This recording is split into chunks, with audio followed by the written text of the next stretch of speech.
3 sons. When he died, all that he left behind was a mill, a donkey, and a cat. Well, since I'm the oldest, said his first son. I'll take the mill. The second son quickly added, And I'm next. I'll take the donkey. They looked at their younger brother, Marquis. How lucky you are. You shall have the cat. The brothers said, and laughed out aloud. The poor fellow shook his head as his brothers left. It was not fair at all. My brothers can make a fine living with the mill and the donkey, but what about me? I'm stuck with Puss, said Marquis, wringing his hands in despair. Puss had been listening. He stretched and yawned loudly.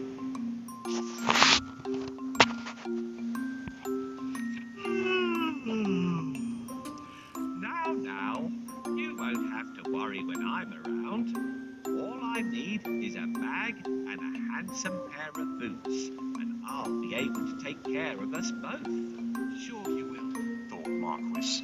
But to be fair, he had seen Puss use many tricks to catch mice and rats. If nothing else, they wouldn't go hungry. Our father left us some property in his will. I can't help thinking that it's been divided unfairly. Do you remember what I got?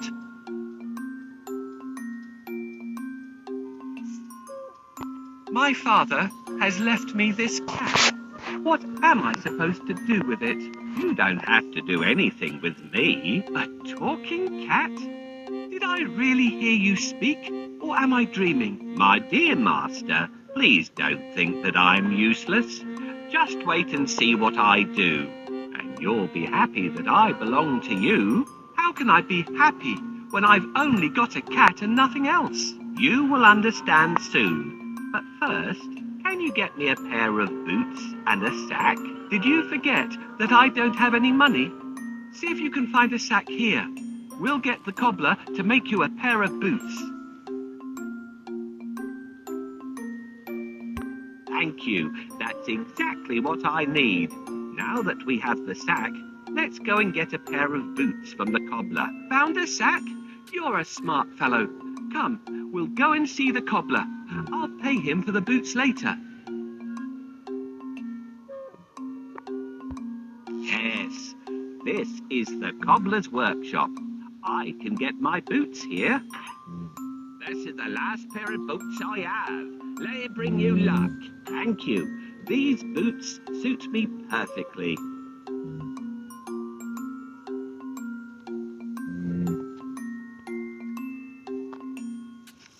Soon the cat was given his own pair of boots and the new bag that he had asked for. The boots fitted him perfectly, and he looked very smart. Puss packed a juicy cabbage and some bran in the bag, and slung it around his neck. He polished his whiskers and set out. Puss headed straight to a spot where there were plenty of rabbits. He had a great plan in mind. Puss opened the bag wide and hid behind a tree. Soon a rabbit came hopping by. He saw the cabbage and leapt straight into the bag.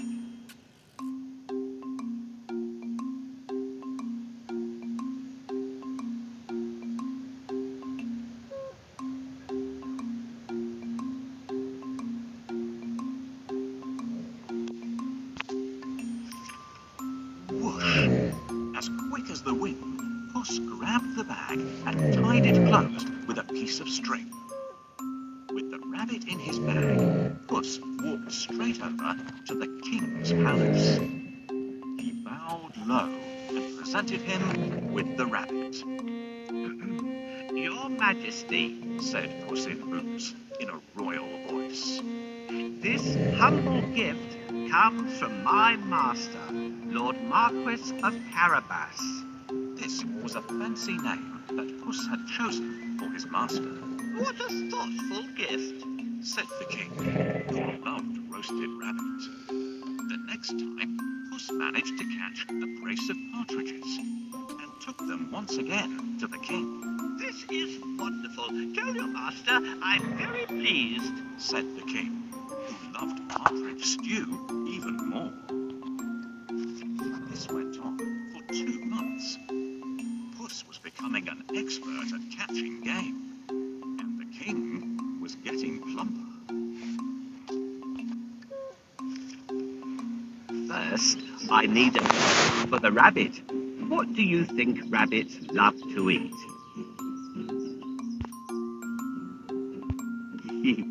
This would work. This is exactly what we need. No rabbit can resist the smell of a fresh cabbage. Get ready. When the rabbit comes closer, catch it.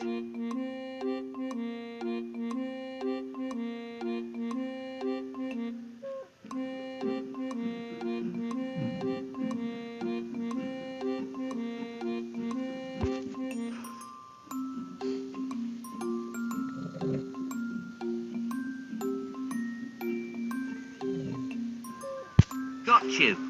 Thanks for your help. I will take this rabbit to the castle and offer it to the king. Puss knew a lot of things. He was such a clever cat. For instance, he knew just when and where the king would be out riding in his carriage with his daughter. I think that the Marquis and I should go out for a walk today, thought Puss one sunny Saturday. Puss took Marquis down to the riverside and spoke to his master. Today could be your lucky day. If things go to plan, you'll make a fortune, said Puss. Clip, clop, cling, clang. Puss heard the sound of a carriage approaching. They both looked into the distance. It was the king's carriage. What should I do? Marquis asked, ready to obey. He had grown happier with the food Puss brought in every day. Go and bathe in the river. I'll take care of everything else, said Puss. Is that all? Cried Marquis. He pulled off his clothes and jumped into the river at once. Splash! Quickly, Puss hid his master's clothes behind a rock. Help! My master is drowning! Somebody save him! Puss wailed. He was trembling from head to foot. The king recognized Puss at once. He remembered all the lovely meals he had enjoyed thanks to the cat. The king jumped out of his carriage. Go and save him, quickly! The king said to his servants. Puss said to the king, Your Majesty, some nasty thieves have stolen my master's clothes. Is that so? Don't worry. I'll find a suit for him, said the king. He ordered one of his servants to fetch some fine clothes. Soon, Marquis was pulled out of the water, and the king's servant handed over a handsome suit for him to wear. As soon as Marquis put on those clothes, he looked just like a prince. He stood tall and handsome, and smiled shyly at the princess. Surprise, surprise, the princess fell head over heels in love with Marquis. Master, I have a great idea. All you need to do is go and bathe in the river. I will take care of the rest. Well, all right, that's easy. While he's bathing, I need to hide his clothes. Can you think of a good place to hide them?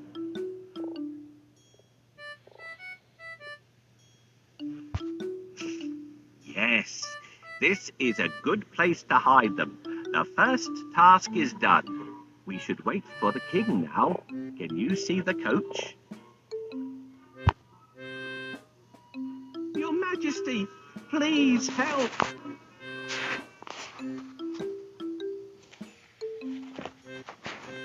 Your Majesty, please help.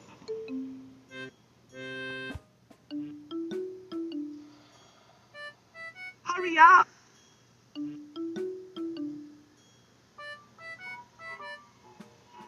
My master is drowning.